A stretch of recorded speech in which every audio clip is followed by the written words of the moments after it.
بسم اللہ الرحمن الرحیم نحمدہ و نصلی علی رسولہ الکریم اما بعد فاعوذ باللہ من الشیطان الرجیم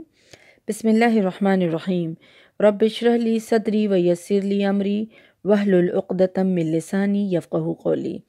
سامعین السلام علیکم ورحمۃ اللہ وبرکاتہ۔ سورۃ الاعلیٰ۔ سورۃ الاعلیٰ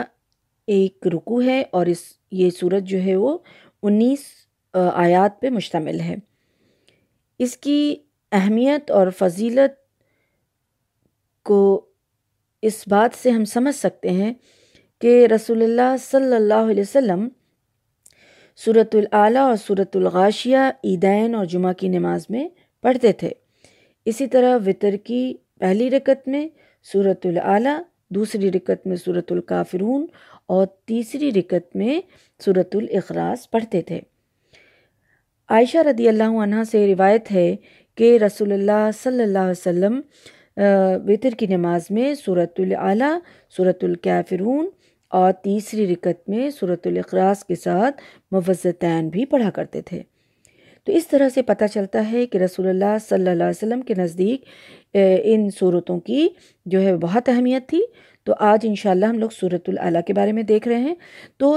اب یہ اہمیت کا مطلب یہ ہے کہ ضرور اس میں کچھ ایسی بات ہے، ضرور کوئی اہم میسج ہے جس کی وجہ سے بار بار امت کے سامنے، بار بار لوگوں کے سامنے، بار بار قوم کے سامنے یہ بات دہرائی جائے تاکہ لوگ جو ہیں اس کو سمجھیں اور اس طرح سے اپنے عمل میں سدھار لائیں۔ تو انشاءاللہ ہم لوگ دیکھتے ہیں کہ اللہ سبحانہ وتعالیٰ فرماتے ہیں بسم اللہ الرحمن الرحیم سبح اسم ربک الاعلیٰ، اپنے پروردگار کے نام کی تسبیح کیجئے جو سب سے بلند ہے، سب سے برتر ہے۔ تسبیح بیان کرنے کا حکم اللہ سبحانہ وتعالیٰ اپنے نبی رسول صلی اللہ علیہ وسلم کو دے رہے ہیں، یعنی کہ یہ خطاب بظاہر تو رسول اللہ صلی اللہ علیہ وسلم سے ہو رہا ہے اور پھر اس کے بعد سارے مسلمانوں سے، ہر قرآن پڑھنے والوں سے، ہر ایمان والوں سے یہ خطاب ہے کہ اللہ سبحانہ وتعالیٰ کے نام کی تسبیح بیان کی جائے جو بہت ہی اعلیٰ اور برتر ہے، جو بہت ہی بلند ہے۔ سبح سے کیا مراد ہے؟ سباح کہتے ہیں، سبح اس کا لفظی معنی ہوتا ہے پاکی بیان کرنا اور پاک رہنا، بچنا۔ چونکہ اللہ سبحانہ وتعالیٰ ہر قسم کے عیب سے دور ہے، اس لیے سبح کا لفظ استعمال کیا جاتا ہے۔ سبحان، ہم لوگ سبحان اللہ کہتے ہیں نا، اللہ سبحانہ وتعالیٰ جو ہے وہ ہر قسم کے عیب سے وہ پاک ہے۔ تو اس کا اسی لفظ کا ہم لوگ استعمال کرتے ہیں اور یہی لفظ استعمال کیا جاتا ہے اللہ سبحانہ وتعالیٰ کے لیے، کیونکہ وہ رب جس کے نام کی پاکی بیان کرنے کا حکم ہے وہ بلند ہے، وہ برتر ہے۔ اللہ سبحانہ وتعالیٰ بلند ہے اپنی ذات سے، اپنی صفات میں، اپنے افعال میں، یعنی کہ اللہ سبحانہ وتعالیٰ کا ہر فیصلہ اعلیٰ درجے کا ہے۔ اللہ سبحانہ وتعالیٰ کا ہر فیصلہ اعلیٰ درجے کا ہے، اس کی ذات اعلیٰ درجے کی ہے، اس کی صفات اعلیٰ درجے کی ہے۔ تو رب وہ ہے جو خالق ہے، مالک ہے، مدبر ہے۔ اللہ سبحانہ وتعالیٰ کی یہاں عظمت کو اجاگر کیا گیا ہے اس آیت میں۔ اللہ سبحانہ وتعالیٰ کو اس کی پاکی بیان کرنا یا اللہ سبحانہ وتعالیٰ کی تسبیح بیان کرنا یعنی اس کو ہر لحاظ سے پاک مانا جائے،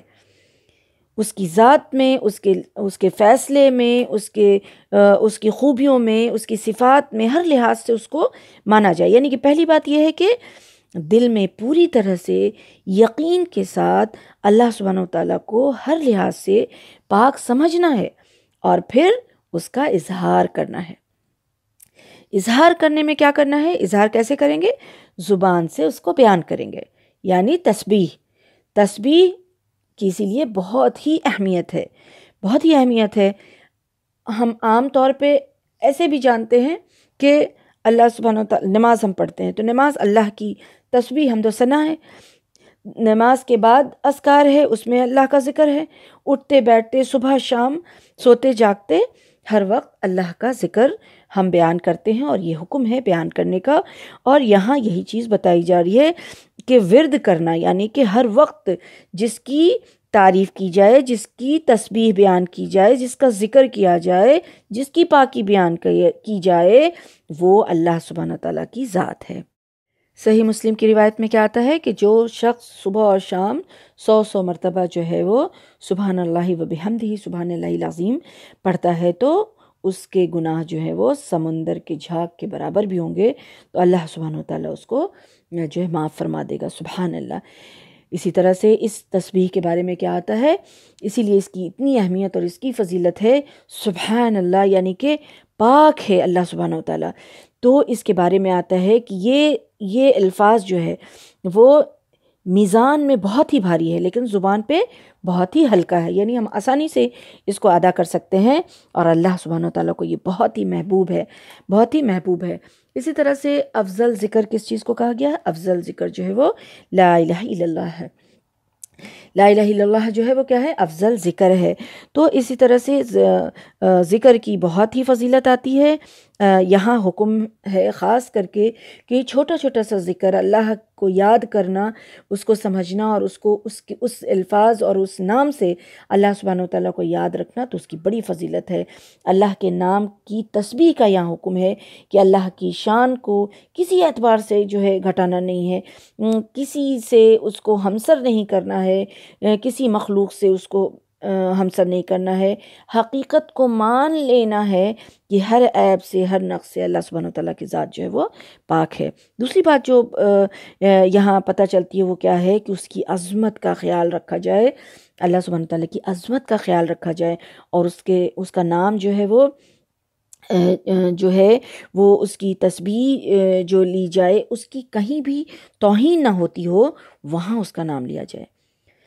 وہاں اس کا نام لیا جائے، اور اللہ کے علاوہ کسی کے لیے وہ استعمال نہیں کیا جائے۔ اور اس طرح سے اللہ کا ذکر جو ہے وہ ہر وقت کرنے کا حکم ہے۔ یعنی یہاں پہلی آیت میں اللہ سبحانہ تعالیٰ کی توحید کی تعلیم کو اس ایک ہی آیت میں جو ہے وہ اللہ سبحانہ تعالیٰ نے سمیٹ لیا ہے کہ اللہ تعالیٰ کے نام کی تسبیح کی جائے، یعنی اس کو کسی ایسے نام سے یاد نہ کیا جائے جو اپنے اندر کسی قسم کے نقص، عیب، کمزوری یا مخلوقات سے اس کی تشبیہ ہو رہی ہوگی، ملتا ہوا کوئی بھی پہلو اس میں ہوتا ہو تو ویسا نہیں لینا ہے۔ کیونکہ دنیا میں جتنے بھی دوسرے جو فاسد عقائد ہیں وہ پیدا ہوتے ہیں، ان کی سب سے جو بڑی جڑ ہے اللہ تعالیٰ کے متعلق کوئی نہ کوئی جو ہے غلط تصور ان کے اندر، کوئی نہ کوئی غلط تصور ان کے اندر ہوتا ہے، جس نے اس ذات پاک کے لیے کسی غلط نام کی شکل اختیار کر کے رکھتے ہیں۔ اس لیے عقیدے کی جو ہے وہ عقیدے کو صحیح کرنے کے لیے سب سے جو مقدم، سب سے جو پہلی بات جو رکھی گئی ہے وہ اللہ سبحانہ وتعالیٰ کو صرف اسی نام سے پکارا جائے، اسی نام سے اس کو یاد کیا جائے، اسی اسماء الحسنہ سے اس کو یاد کیا جائے جو اس کے لیے جو قرآن اور حدیث میں جو واضح طور پہ بتا دیا گیا ہے۔ تو اس سے کیا پتہ چلا کہ تسبیح کرنے سے مراد ایسی ہستی، اس ذات کو پکارنا، ان صفات کے ساتھ یاد کرنا اور یاد رکھنا جو اس کی شان کو لائق ہے۔ جب یہ آیت نازل ہوئی تو رسول اللہ صلی اللہ علیہ وسلم نے اس کو نماز کا حصہ بنا دیا اور فرمایا کہ اس کو اپنے سجدوں میں رکھو۔ پھر ہدایت فرمائی کہ سجدے کی حالت میں سبحان ربی الاعلیٰ کہا کرو۔ اور اسی طرح سے آتا ہے کہ عقبہ بن عامر کہتے ہیں کہ آپ صلی اللہ علیہ وسلم نے اس آیت کے مطابق سجدے میں سبحان ربی الاعلیٰ اور سورہ واقعہ کی آخری آیت فسبح باسم ربک العظیم کے مطابق رکوع میں سبحان ربی العظیم پڑھنے کا حکم رسول اللہ صلی اللہ علیہ وسلم نے دیا۔ اللہ سبحانہ وتعالیٰ نے سب سے پہلے پاکی بیان کرنے کا حکم دیا، تسبیح بیان کرنے کا حکم دیا۔ اب اللہ سبحانہ وتعالیٰ فرما رہے ہیں کہ کیوں اللہ نے اپنی کچھ صفات، اپنی کچھ قدرت کو بیان کیا، اپنی کچھ قدرت کو یہاں بیان کیا کہ میری تسبیح اس لیے بیان کرو کیونکہ الذی خلق فسوی، کیونکہ جس نے اس ذات کی کرو جس نے تم کو پیدا کیا ہے پھر اسے درست کیا ہے۔ یعنی اللہ سبحانہ وتعالیٰ نے کائنات کی ساری چیزوں کو پیدا ہی نہیں کیا، بلکہ اس چیز سے جو کام لینا مقصد تھا اس کے مطابق اس کی شکل و صورت بنائی، اور شکل و صورت کو اس طرح ٹھیک ٹھاک اور درست کیا کہ اس کے لیے اس سے بہتر شکل و صورت کوئی ممکن ہی نہیں، چاہے وہ انسان ہو، چاہے وہ حیوانات میں سے ہو، چاہے وہ نباتات میں سے ہو، چاہے وہ چھوٹے سے کیڑے مکوڑے کو بھی اگر ہم دیکھیں، اس کا مشاہدہ کریں تو معلوم ہوتا ہے کہ اللہ سبحانہ وتعالیٰ صرف خالق ہی نہیں بلکہ انتہائی درجے کا حکیم اور مدبر بھی ہے۔ اور اس سے کیا معلوم ہوتا ہے کہ اللہ سبحانہ وتعالیٰ نے صرف ایسے شکل و صورت دے کر کے ایسے ہی سنوار نہیں دیا، بلکہ وہ اپنے مقصد کو پورا کر سکے، اور پھر اس میں اللہ سبحانہ وتعالیٰ نے وہ خوبصورتی بھی ڈالی، اور اس چیز کا یقین بھی رکھنا ہے کہ وہ خوبصورت ہے۔ ورنہ اگر اللہ سبحانہ وتعالیٰ ایک انسان کے ناک کو اگر ناک کی جگہ پہ ناک رکھ کے اس کے سر پہ رکھ دیتا اور اللہ کا حکم ہوتا تو وہ تو وہی کام کرتا جو وہ کرنے والا تھا، لیکن اللہ نے اسی کو صحیح سمجھا اور اسی کو بنایا، تو یہی صحیح ہے اور یہی بہتر ہے، یہی بہتر ہے، اس سے بہتر دوسرا ہو ہی نہیں سکتا تھا، چاہے وہ انسان کی تخلیق میں ہو، چاہے وہ کسی چیز کی تخلیق میں ہو۔ تو چھوٹے سے چھوٹے چیز میں بھی یہ چیز ہے کہ وہ اپنی اپنی صفات اور اپنے جو اس کا جو کیریکٹر بنایا ہے، اس کو جس مقصد کے لیے اللہ نے پیدا کیا ہے اور جس ماحول میں وہ رہتا ہے، جس معاشرے میں اس کو پیدا ہونا اور جہاں اس کو اللہ سبحانہ وتعالیٰ نے اس کو پیدا کیا، وہ سارے لحاظ سے اس کو پھر اللہ سبحانہ وتعالیٰ اس کی تخلیق کرتے ہیں۔ سبحان اللہ، سبحان اللہ۔ تو یہ اللہ کی تخلیق ہے، اور پھر اس چیز کو انسان جب سمجھتا نہیں ہے تو پھر انسان کیا کرتا ہے؟ پھر انسان اپنے جسم میں بھی، اپنی عقل میں بھی، اپنی بہت ساری چیزوں میں اللہ سبحانہ وتعالیٰ کی ناشکری کرتا ہے، اور پھر لوگوں کے ساتھ بھی کبھی تو ناشکری کرتا ہے اور کبھی تو تکبر کرتا ہے، کبھی تو اپنے لیے اس کی یہ بات ہوتی ہے کہ میری ناک اگر ایسے ہوتی تو ہم یہ اور بھی خوبصورت لگتے، نعوذ باللہ۔ کبھی تو ایسی بات ہوتی ہے کہ میرے میں یہ کمی ہے، نعوذ باللہ۔ کبھی تو اپنی کمی کا احساس اور اپنے آپ کو سمجھنا کہ ہم جو ہے وہ صحیح نہیں ہے، اگر میرا اس طرح کا ہوتا تو ہم اور اچھے ہوتے، نعوذ باللہ۔ یہ جو ہے بہت ہی بری چیز ہے۔ اور دوسری چیز یہ کہ کبھی ایسا ہوتا ہے کہ انسان کو خود میں خود پسندی ہوتی ہے اور خود کو صحیح سمجھتا ہے، تو پھر سامنے والے لوگوں کے بارے میں اس کا خیال ہوتا ہے کہ اس کا رنگ جو ہے وہ کم ہے، وہ زیادہ گورا ہے، وہ زیادہ کالا ہے، وہ لمبا ہے، وہ ناٹا ہے، اس کی ناک ایسی ہے، اس کی آنکھ ایسی ہے۔ اللہ اکبر، اللہ اکبر، نعوذ باللہ، نعوذ باللہ۔ اللہ سبحانہ وتعالیٰ نے مجھے جیسا بنایا ہے میرے لحاظ سے وہ بالکل ہی پرفیکٹ ہے، اس میں کوئی بھی کمی نہیں ہے، اور میرے لیے یہی اچھا ہے اللہ سبحانہ وتعالیٰ نے جو بنایا ہے، اور آپ کے لیے وہی اچھا ہے جو آپ کو اللہ سبحانہ وتعالیٰ نے دیا، اور آپ کو جس حال پہ پیدا کیا وہ آپ کے لیے اچھا ہے، اور اللہ سبحانہ وتعالیٰ نے جو کیا، سبحان اللہ، الحمدللہ، یہ بہت ہی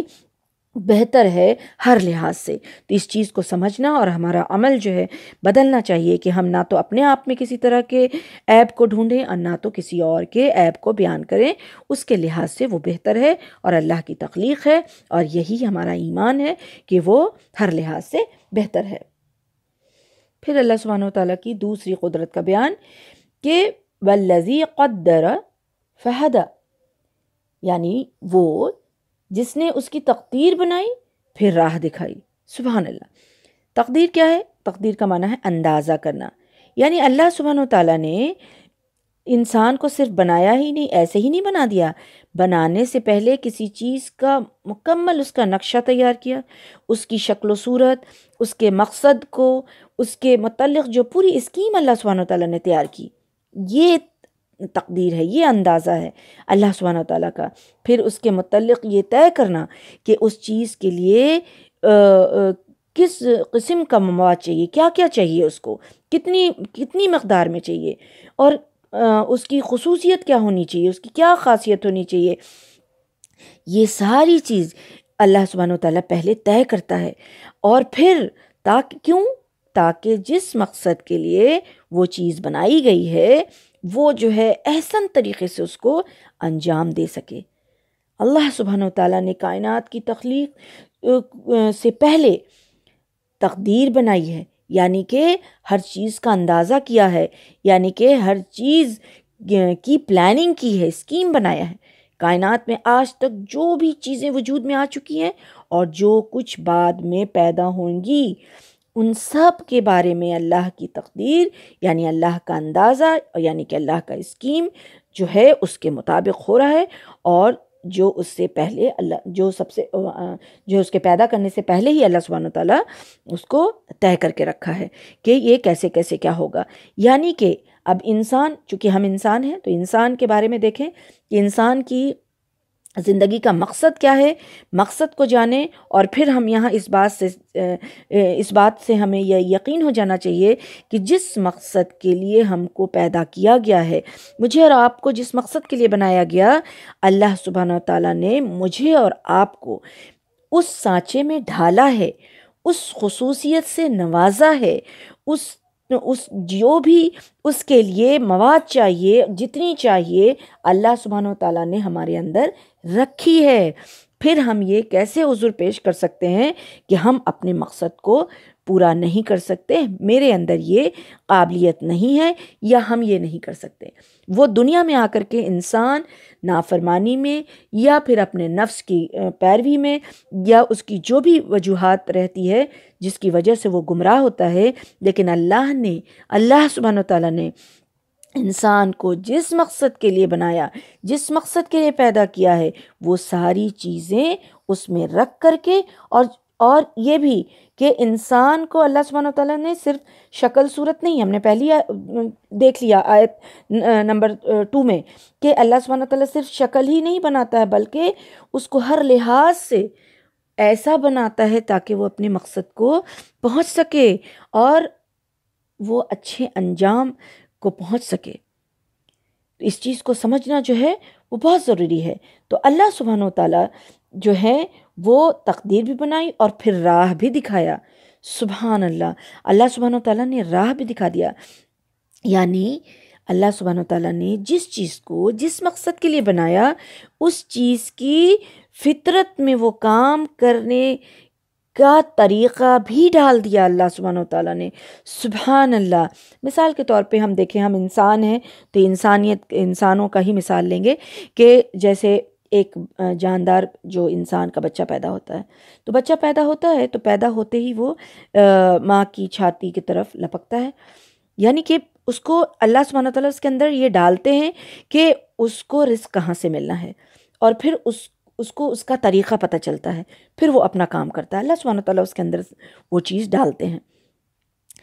پھر اللہ سبحانہ تعالیٰ اس کو اس چیز کا طریقہ جو اس کے فطرت میں سکھاتے ہیں۔ اسی طرح سے کائنات کی ہر چیز کو اللہ سبحانہ تعالیٰ نے جس مقصد کے لیے پیدا کیا ہے، اس کے اللہ سبحانہ تعالیٰ اس کے دل کو، اس کے دماغ کو اسی طرح سے اس کی طرف مائل کرتے ہیں اور وہ چیز ڈالتے ہیں تاکہ وہ طریقہ اور سلیقہ جو ہے اس کے اندر آئے۔ اب اس چیز کو سمجھنا ہے کہ کسی جاندار کے لیے اللہ سبحانہ تعالیٰ جو ہے وہ یہ چیز ڈالنے کے بعد یہ انسان کو محسوس بھی نہیں ہوتا ہے کہ اس کے اندر کیا کیا چیزیں ہیں اور وہ کیا کیا کام کر سکتا ہے اور وہ کر رہا ہے۔ انسان چونکہ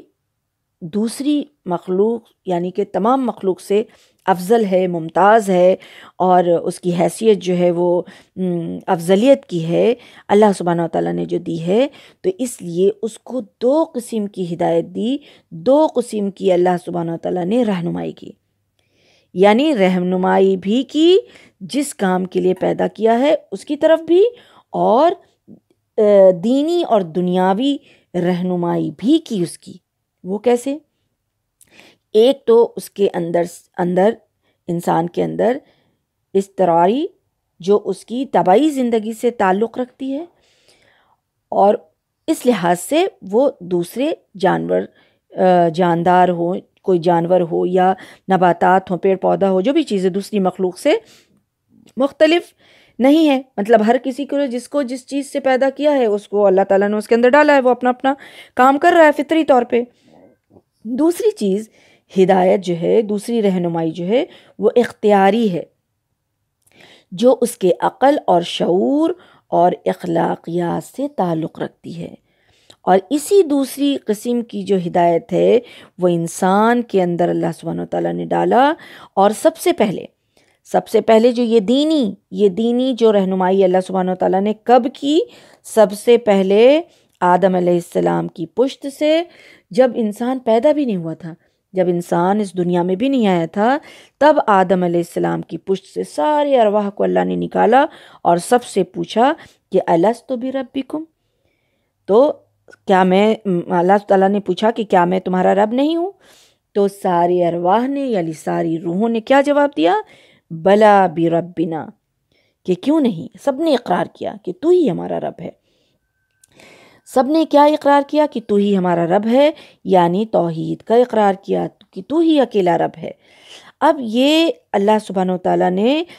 وہیں سے شروع کر دیا رہنمائی کرنا انسان کی. اللہ سبحانہ و تعالیٰ نے رہنمائی کی. پھر اس کے بعد دنیا میں آنے کے بعد اس کو اور بھی اس ہدایت کو، اس رہنمائی کو اور بھی اجاگر کیا. اور وہ کس طرح سے کہ اللہ سبحانہ و تعالیٰ نے اپنے انبیاء بھیجے، اپنی کتابیں بھیجی، اور اس طرح سے اور بھی اس کو رہنمائی کا ذریعہ ان چیزوں کو بنایا اور راہ دکھائی اپنی مخلوق کو. تو اللہ سبحانہ وتعالیٰ نے اس میں ہر چیز بیان کر دیا، زندگی گزارنے کا پورا طریقہ بتا دیا کہ کس طرح سے تمہیں کیا کرنا ہے، تاکہ تم جو ہو. تو اس طرح سے رہنمائی اللہ سبحانہ وتعالیٰ نے کی. موسیٰ علیہ السلام سے کسی نے پوچھا کہ تمہارا رب کون ہے، تو اسی آیت کو موسیٰ علیہ السلام نے تلاوت فرمایا کہ وَالَّذِي قَدَّرَ وَهَدَى، کیونکہ میرا رب وہ ہے جس نے ہمیں پیدا کیا اور میری رہنمائی کی، یعنی مجھے جس نے ہدایت دی. وَالَّذِي أَخْرَجَ الْمَرْعَى فَجَعَلَهُ غُثَاءً أَحْوَىٰ، اور جس نے چارہ پیدا کیا پھر اسے سیاہ کوڑا کرکٹ بنا دیا. اب یہاں اللہ سبحانہ وتعالیٰ فرما رہے ہیں مرعا کا معنی ہے چارہ، یعنی جانوروں کے لیے جو خوراک ہے، یعنی کہ نباتات، یہ ساری چیز جو ہے، تمام چیزیں آ جاتی ہے، جو بھی چیز جو ہے وہ پیداوار میں سے جو چیز آ رہی ہے. تو یعنی اللہ سبحانہ وتعالیٰ فرماتے ہیں یہاں کہ زمین پر جو بہار ہے، جو چیزیں آئی ہیں، جو ہریالی ہے، جو موسم بہار ہے، وہ اللہ سبحانہ وتعالیٰ ہی لاتا ہے. پھر موسم خزاں بھی لاتا ہے، یعنی وہ ساری چیزیں پھر ایک وقت آتا ہے کہ وہ سوکھا بھی ہو جاتا ہے اور وہ خراب بھی ہو جاتا ہے، اور وہ پھر سڑا گلا کوڑا کرکٹ بھی ہو جاتا ہے. اور اس تازہ نباتات کی جگہ پہ یہ جو خشک ہو گیا، گلا سڑا ہو گیا، تو تم لوگوں کو اس دنیا کی بہار پر ہی اسی طرح سے اس کو سمجھنا چاہیے کہ یہ جو دنیا کی بہار ہے، یہ جو دنیا کی بہار ہے، ایک دن اللہ سبحانہ وتعالیٰ جو ہے اس کی قدرت رکھتا ہے کہ اس میں خزاں آ جائے گی، خزاں آئے گی، یعنی کہ یہ جو ہے فنا ہو جائے گی، قیامت آ جائے گی. تو اس کے بارے میں سوچو اور غور و فکر کرو. تو اس طرح سے اللہ سبحانہ وتعالیٰ نے کیا فرمایا ان 3 آیتوں میں کہ تمہارا رب جس کے نام کی تم تسبیح کا تم کو جو حکم دیا گیا ہے، وہ ہے جس نے کائنات کی ہر چیز کو پیدا کیا، اس کا جو ہے ٹھیک ٹھاک سے اس کو قائم کیا، پھر اس کی تقدیر بنائی، یعنی ایک اندازہ کیا، ایک پلاننگ، ایک اسکیم کی، اسے وہ کام انجام دینے کی راہ بھی بتا دی، رہنمائی کی جس کے لیے وہ پیدا کیا گیا ہے. اور تم اپنی آنکھوں سے اس کی قدرت کا کرشمہ دیکھ رہے ہو کہ اللہ سبحانہ وتعالیٰ کیسے زمین کے نباتات کو پیدا بھی کرتا ہے، پھر انہیں خشک اور خاک کوڑا کرکٹ بھی بنا دیتا ہے. تو کوئی ہستی جو ہے یہ کام کرنے پر قادر نہیں ہے، وہ اللہ سبحانہ وتعالیٰ کی ذات ہے جو یہ کر سکتی ہے۔ اب آگے اللہ سبحانہ وتعالیٰ رسول اللہ صلی اللہ علیہ وسلم کو فرما رہے ہیں کہ سنقرئک فلا تنسى الا ما شاء اللہ انہ یعلم الجہر وما یخفی، کہ آپ جو ہے وہ فکر نہ کریں، ہم آپ کو پڑھوا دیں گے پھر آپ بھولیں گے نہیں، اور ہم جو اللہ تعالیٰ چاہے، جو اللہ چاہے بے شک وہ جانتا ہے جو تم چھپاتے ہو اس کو بھی اور جو ظاہر کرتے ہو اس کو، یعنی ظاہری اور باطنی ہر چیز کو جاننے والا تو اللہ کی ذات ہے۔ تو یہ اصل میں یہ صورت جو ہے اس زمانے کی ہے جب رسول اللہ صلی اللہ علیہ وسلم کو وحی جو ہے لینے میں، ابھی اخذ کرنے میں اچھی طرح سے مشق سمجھیے نہیں ہوا تھا، یعنی کہ ابتدائی دور کی یہ صورت ہے۔ تو جب وحی کا نزول ہوتا تھا تو اس وقت رسول اللہ صلی اللہ علیہ وسلم کو یہ اندیشہ ہوتا تھا کہ کہیں میں اس میں سے کوئی الفاظ بھول نہ جاؤں، اور کہیں ہم سے ہماری جو ذمہ داری ہے اس سے ہم اس وجہ سے کوئی کوتاہی نہ ہو جائے۔ تو اس آیت کے ساتھ ہم لوگ اگر سورہ طٰہٰ کی آیت نمبر 114 اور سورہ قیامہ کی آیت نمبر 16 سے 19 کو ملا کر کے جب ہم لوگ دیکھیں گے تو ان تینوں آیتوں کے جو انداز ہے، ان تینوں آیتوں کے جو بیان کا جو انداز ہے اور جو موقع محل ہے اس پہ اگر ہم لوگ غور و فکر کریں گے تو، اور واقعات کی جو ترتیب سے یہ معلوم پڑتا ہے کہ اس صورت میں جو رسول اللہ صلی اللہ علیہ وسلم کو یہاں تو اطمینان دلایا گیا کہ آپ فکر نہ کریں، ہم یہ کلام آپ کو پڑھوا دیں گے اور آپ اسے نہیں بھولیں گے۔ پھر ایک مدت کے بعد دوسرے موقع پر جب سورہ قیامہ نازل ہو رہی تھی تو رسول اللہ صلی اللہ علیہ وسلم بے اختیار الفاظ وحی کو دہرانے لگے، یعنی کہ جلدی جلدی جو ہے وحی کے جو الفاظ جو اللہ سبحانہ وتعالیٰ کی وحی آ رہی تھی اس کو جلدی جلدی دہرانے لگے۔ تو اس وقت اللہ سبحانہ وتعالیٰ نے، یعنی اس وقت یہ فرمایا گیا کہ اے نبی، اس وحی کو جلدی جلدی یاد کرنے کے لیے اپنی زبان کو حرکت نہیں دیجیے، اس کو یاد کرانا، یعنی آپ کو یاد کرا دینا اور اس کو پڑھوا دینا ہمارے ذمے ہے۔ یہ سورہ قیامہ میں ہے، لہٰذا جب ہم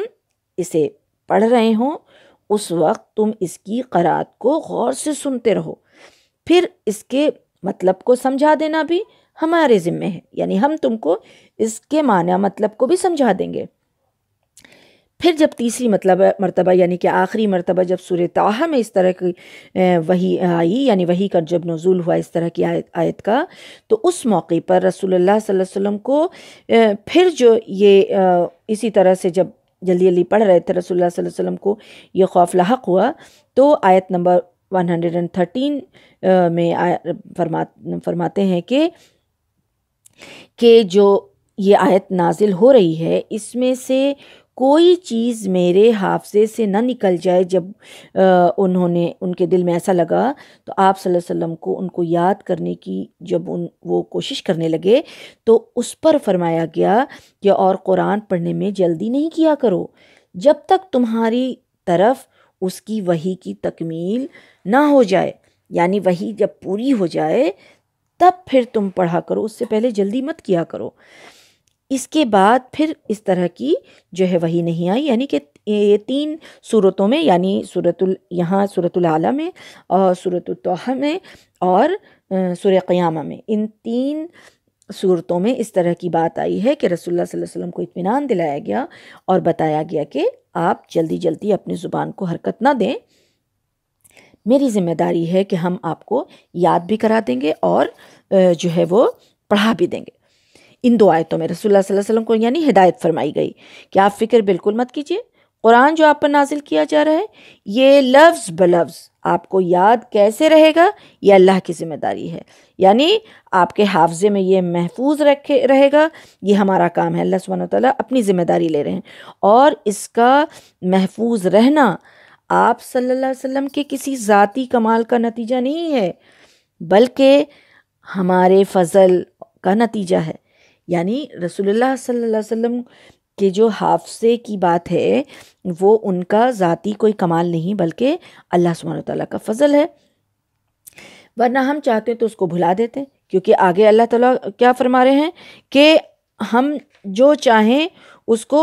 جتنا چاہیں اس کو یاد رہے اور جتنا چاہے وہ بھول جائے، یعنی کہ وہ بھولنا کیا ہے، جتنا ہم اگر ہم چاہیں تو بھول جائیں، یعنی کہ وہ بھولنا کون سا مراد ہے؟ وہ بھولنا ہے کہ ایسا تم کبھی نہیں بھولو گے کہ تم کو یاد ہی نہیں آئے، کیونکہ ایک بشر ہیں، رسول اللہ صلی اللہ علیہ وسلم بھی انسان تھے، تو بشر ہونے کے تقاضے میں ان سے بھول بھی ہوئی۔ کئی دفعہ وہ نماز پڑھا رہے تھے تو کوئی آیت بھول گئے۔ تو ایک دفعہ کا واقعہ ہے کہ نماز کے بعد نماز میں وہ ایک آیت بھول گئے، تو اس کے بعد سیدنا ابی بن کعب نے ان سے پوچھا کہ کیا یہ آیت جو ہے وہ منسوخ ہو چکی ہے، یعنی اللہ سبحانہ وتعالیٰ نے اس کو مطلب کہ مٹا دیا ہے؟ تو رسول اللہ صلی اللہ علیہ وسلم نے کہا کہ نہیں، میں بھول گیا تھا۔ تو اسی طرح سے ایسے بھی واقعات ملتے ہیں کہ جب رسول اللہ صلی اللہ علیہ وسلم بھولے لیکن پھر یاد آ گیا، لیکن وہ بھولنا جو یہاں ذکر آ رہا ہے وہ یہ کہ پھر یاد نہ آئے۔ اور اچھا، دوسری صورت یہ ہے کہ جس کا اس حدیث میں بھی ذکر موجود ہے، یعنی کوئی آیت ہی منسوخ کر دی جائے، تو اس میں مطلب یہ اللہ تعالیٰ جو کہہ رہے ہیں نا کہ اللہ ماشاء اللہ جو چاہے، یعنی یہاں بعض لوگ جو یہ کہتے ہیں نا کہ مطلب نازل ہو رہی تھی تو پھر منسوخ کرنا یا بھلا دینے کا کیا مطلب ہے؟ تو یہ بھلا دینے کا مطلب یہ ہے کہ قرآن میں بعض آیات اور احکام جو ہے ایک مدت تک، ایک وقت تک جو ہے نازل ہو کر کے رہی، بعد میں ان کا باقی رکھنا اللہ سبحانہ وتعالیٰ نے ضروری نہیں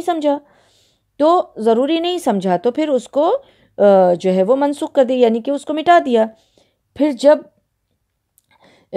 مٹا دیا گیا تو اللہ سبحانہ وتعالیٰ جو ہے، کبھی کبھی تو ایسا ہوتا ہے کہ تلاوت موجود ہے، اس کا حکم جو ہے منسوخ کر دیا گیا، یعنی اب اس کے احکام پہ فالو نہیں کرنا ہے۔ کبھی یہ ہے کہ اللہ سبحانہ وتعالیٰ نے تلاوت کو بھی وہ جو ہے مٹا دیا، اس کو بھی ختم کر دیا کہ اب وہ نہیں رہے گی۔ تو یہ اللہ سبحانہ وتعالیٰ کی طرف سے ہے۔ مطلب یہ ہے کہ اللہ تعالیٰ کی حکمتوں کا احاطہ کرنا جو ہے اسی کی شان ہے۔ وہ نازل شدہ وحی میں سے اگر کچھ مناسب سمجھے تو اب اس آیت کی ضرورت نہیں سمجھے تو اسے منسوخ بھی کر سکتا ہے، یعنی ہٹا سکتا ہے۔ اور اس منسوخی کی آسان شکل یہ تھی کہ جب آپ صلی اللہ علیہ وسلم جبرائیل علیہ السلام سے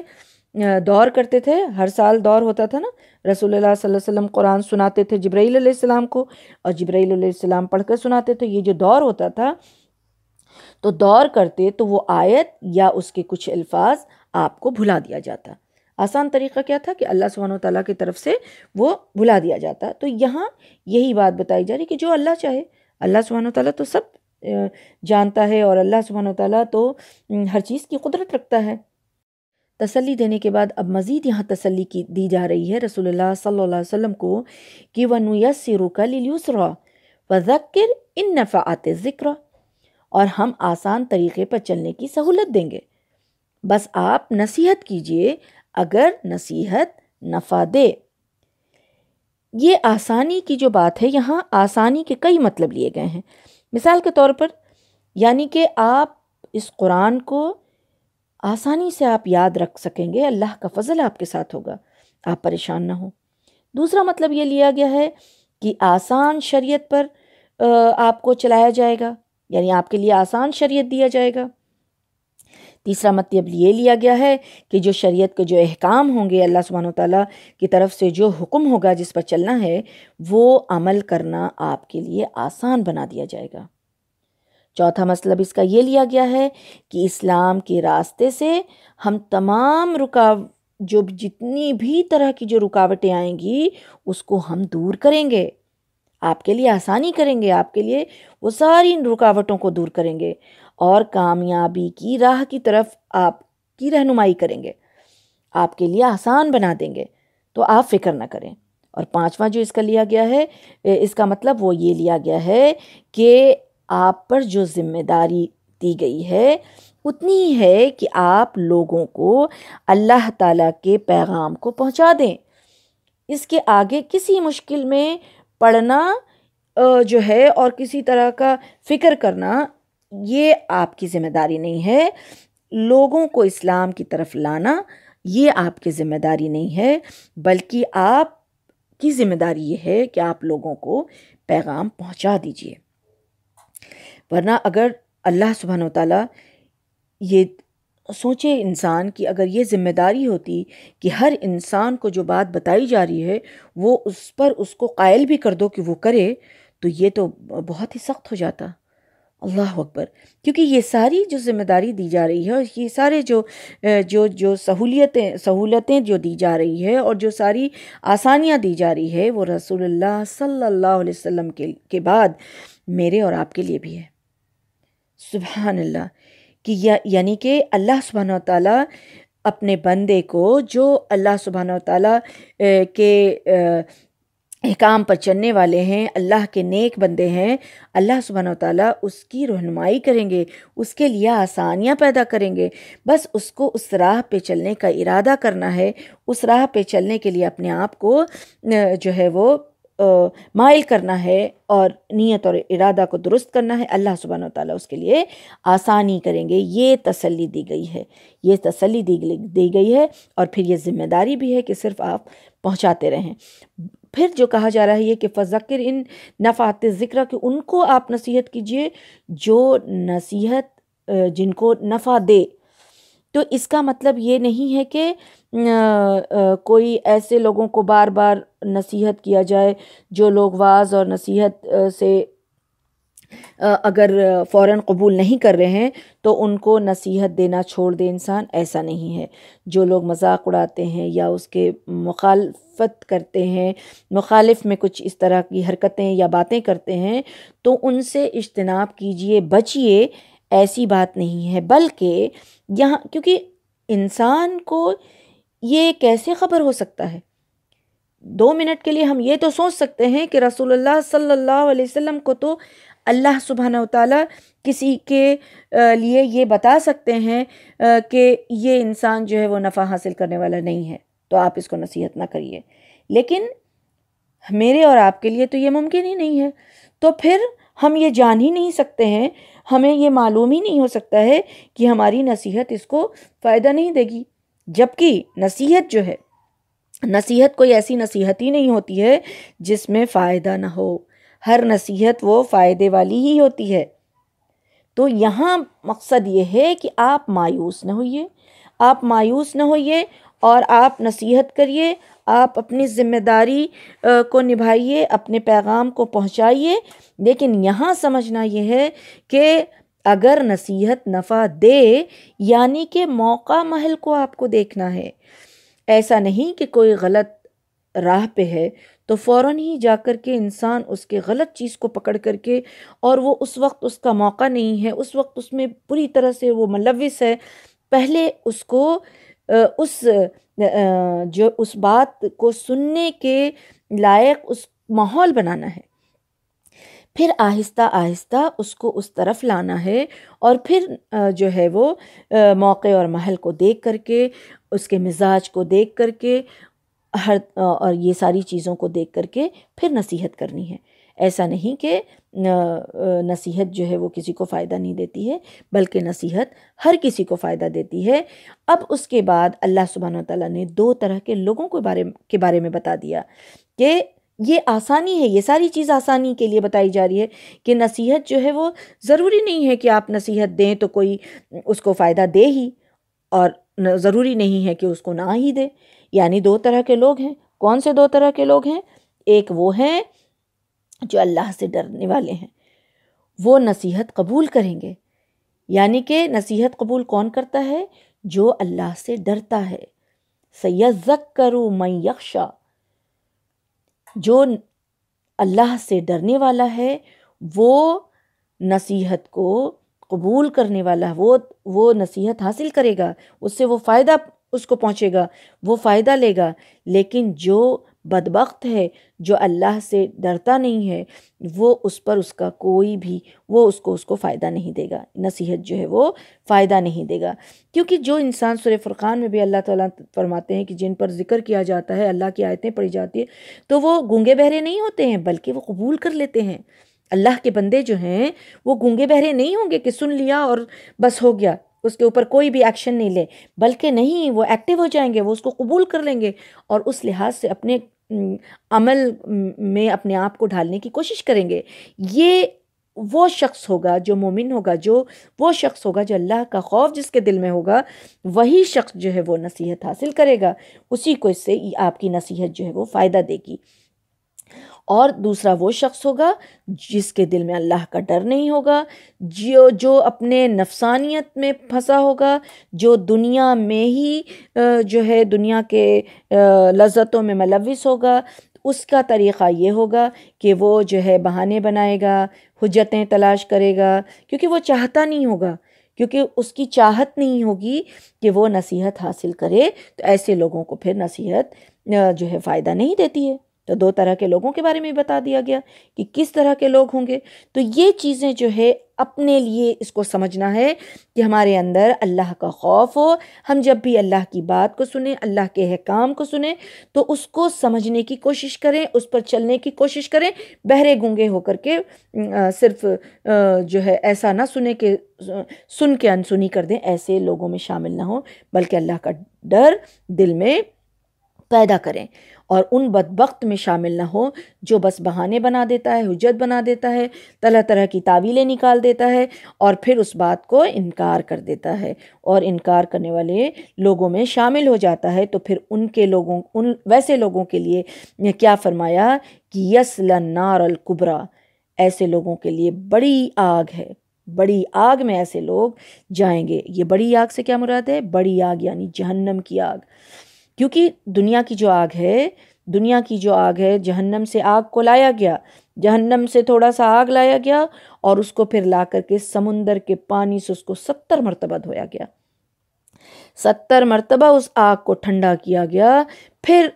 وہ جو آگ ہے وہ دنیا میں ہے، یعنی کہ جو بڑی آگ ہے وہ جہنم کی آگ ہے۔ دنیا کی آگ تو چھوٹی آگ ہے،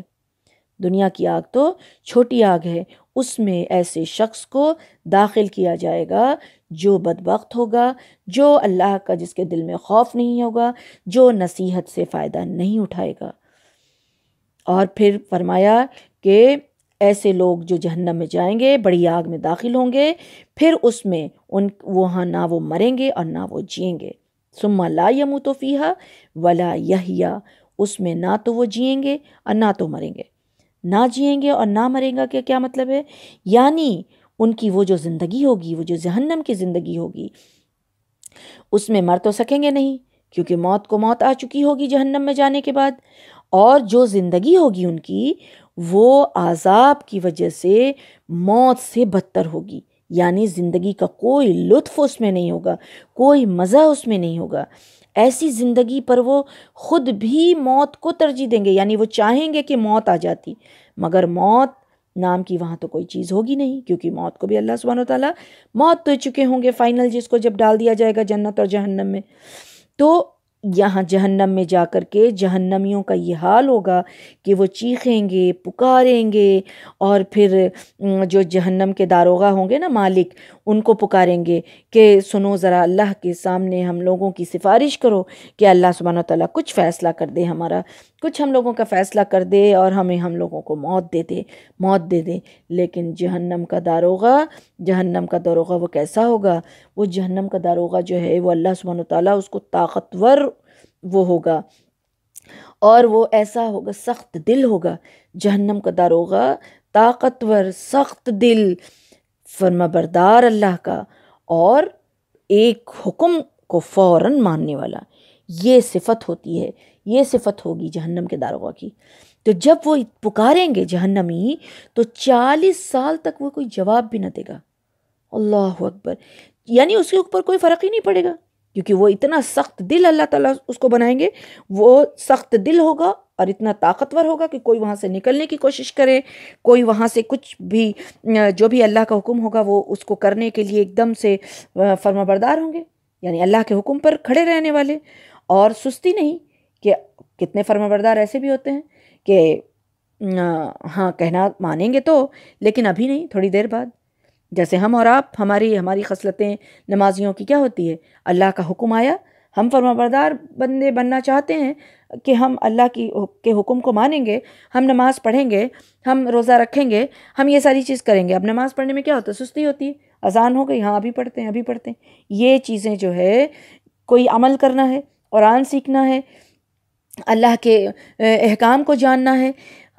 تو یہ ساری چیز دین سیکھنا ہے. تو ہم کیا سوچتے ہیں، ہمارے اندر سستی ہوتی ہے، ہاں چلو آج کر لیں گے، کل کر لیں گے، دوسری بار کر لیں گے،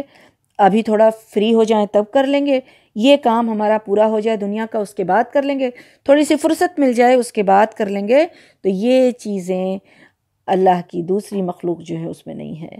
یہ اللہ کی جو مخلوق، یہ جہنم کے جو داروغہ ہیں، یہ سستی نہیں کرتے بلکہ فوراً ہی اللہ کے حکم کے جو ہے وہ فرمانبرداری کرتے ہیں. تو یہ فرمانبردار بندے تو یہ اتنے سخت ہوتے کہ 40 سال کے بعد صرف یہ جواب دیں گے اور کہیں گے کہ یہیں رہو، تم کو یہیں رہنا ہے، یہاں سے تم نہیں نکل سکتے. اللہ اکبر. اس کی یہ جہنم کی کیفیت ہوگی، یہ جہنم کی کیفیت ہوگی، اور یہ ان لوگوں کے لیے ہوگی جو نصیحت کو قبول نہیں کریں گے. اب اس میں بھی دو طرح کا ہے، جو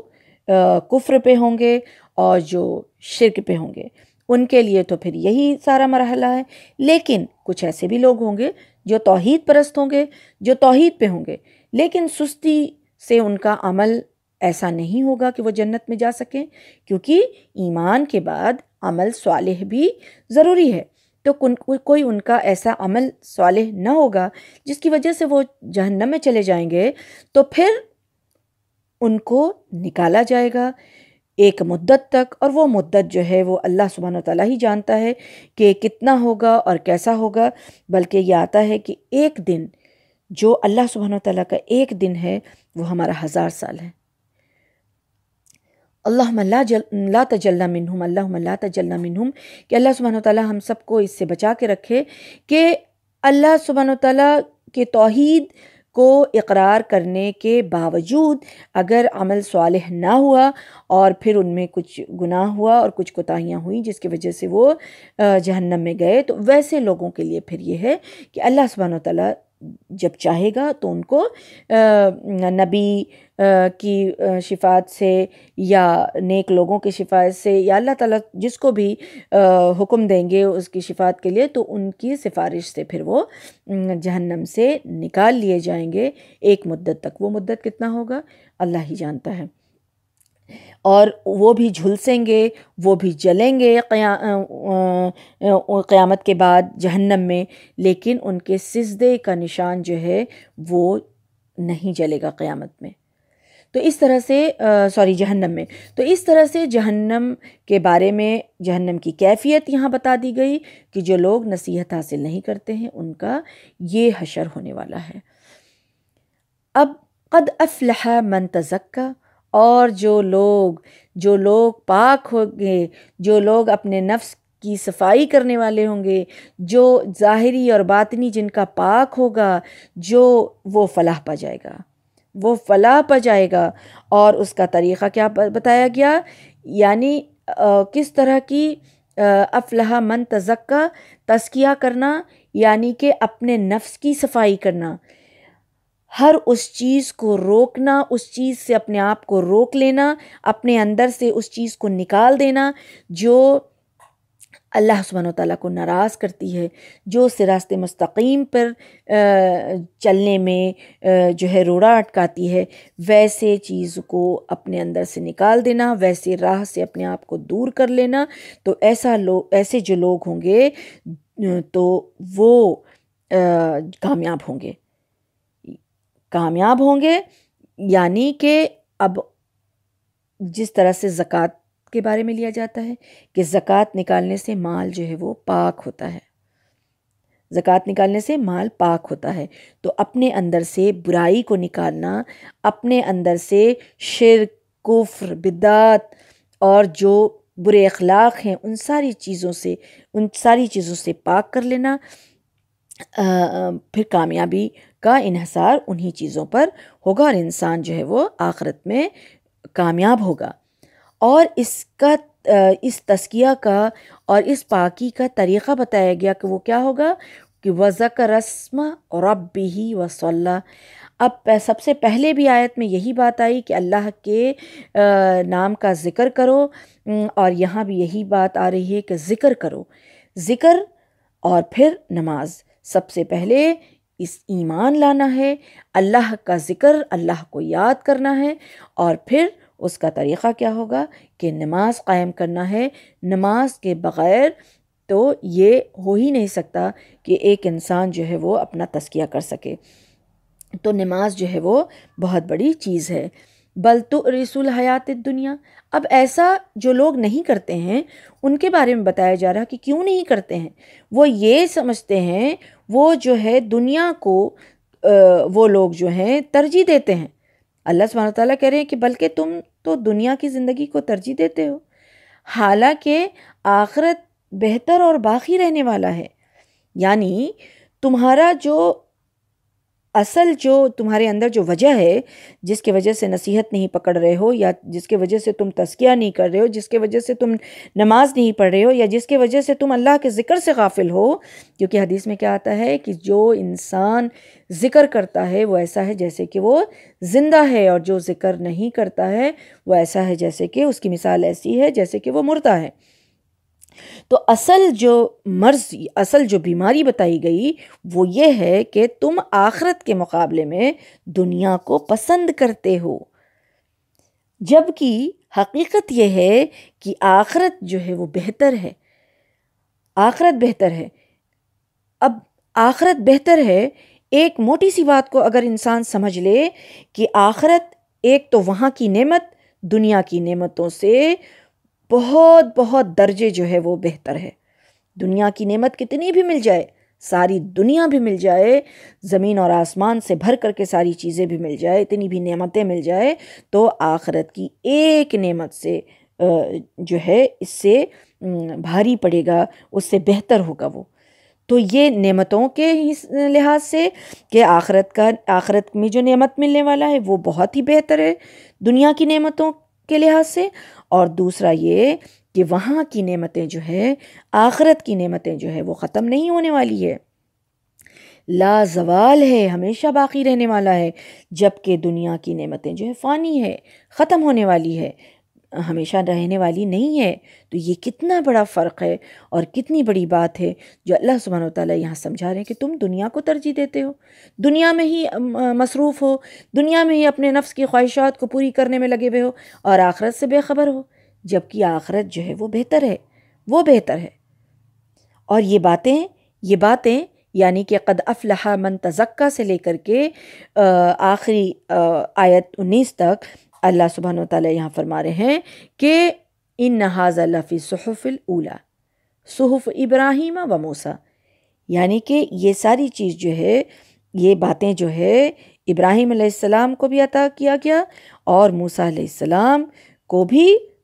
تورات سے پہلے جو ہے وہ عطا کیا گیا، یعنی کہ ان کے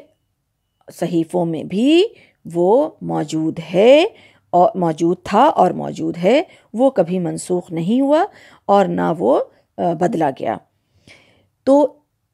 اس صورت میں اللہ سبحانہ وتعالیٰ نے جو بات بتائی وہ یہ کہ اللہ سبحانہ وتعالیٰ کے آسانی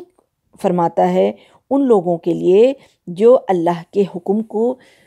ماننا چاہیں، اللہ کے قرآن کو، اللہ کی کتاب کو حفظ کرنا چاہیں تو آسانی اللہ سبحانہ وتعالیٰ دیں گے، اس پہ چلنا چاہے تو اللہ تعالیٰ آسان کر دیں گے، اس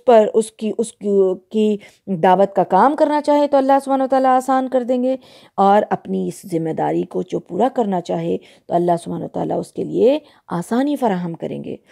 اور پھر یہ بات بتا دی گئی کہ دیکھو تم ایسا کرو، ایسا کرنا چاہیے تم کو، کیونکہ نصیحت تو وہ لوگ حاصل کرتے ہیں جو اللہ سے ڈرتے ہیں، جن کے دل میں اللہ کا خوف ہو، وہ لوگ نصیحت حاصل کرتے ہیں۔ تو اللہ سبحانہ وتعالیٰ سے دعا ہے کہ اللہ سبحانہ وتعالیٰ جو اس صورت میں جو فلاح کی جو بات بتائی گئی کہ فلاح صرف ان لوگوں کے لیے ہے جو عقائد میں اپنے صحیح رہیں، جن کا اخلاق صحیح رہے، جن کے اعمال کی پاکیزگی کا وہ خیال رکھتے ہوں، یعنی تزکیہ کرتے ہوں اور اپنے رب کے نام کو یاد کرتے ہوں، نماز پڑھتے ہوں، وہ لوگ فلاح پانے والے ہیں۔ لیکن جن لوگوں کا یہ حال ہے کہ ساری فکر فرض اس دنیا کی ہی آرام، آسائش، دنیا کے فائدے، دنیا کی لذتیں، ان کے اوپر ان کا فکر ہے، یعنی کہ اصل فکر تو کہاں کا ہونا چاہیے؟ آخرت کا ہونا چاہیے۔ تو وہ فانی دنیا کے پیچھے پڑے ہیں، جو آخرت باقی رہنے والی ہے اس کے پیچھے نہیں ہے، اس کے اوپر خیال نہیں ہے ان کا، اس کے اوپر توجہ نہیں ہے۔ تو پھر اللہ سبحانہ وتعالیٰ یہ حقیقت کو واضح اللہ سبحانہ وتعالیٰ نے کیا کہ انسان جو ہے وہ نصیحت حاصل کرے۔ تو اللہ سبحانہ وتعالیٰ سے دعا ہے کہ اللہ سبحانہ وتعالیٰ ہم سب کو سننے اور کہنے سے زیادہ اللہ سبحانہ وتعالیٰ عمل کی توفیق دے، آمین یا رب العالمین۔ سبحانک اللہم و بحمدک، اشہد ان لا الہ الا انت، استغفرک و اتوب الیک، آمین یا رب العالمین۔ السلام علیکم ورحمۃ اللہ وبرکاتہ۔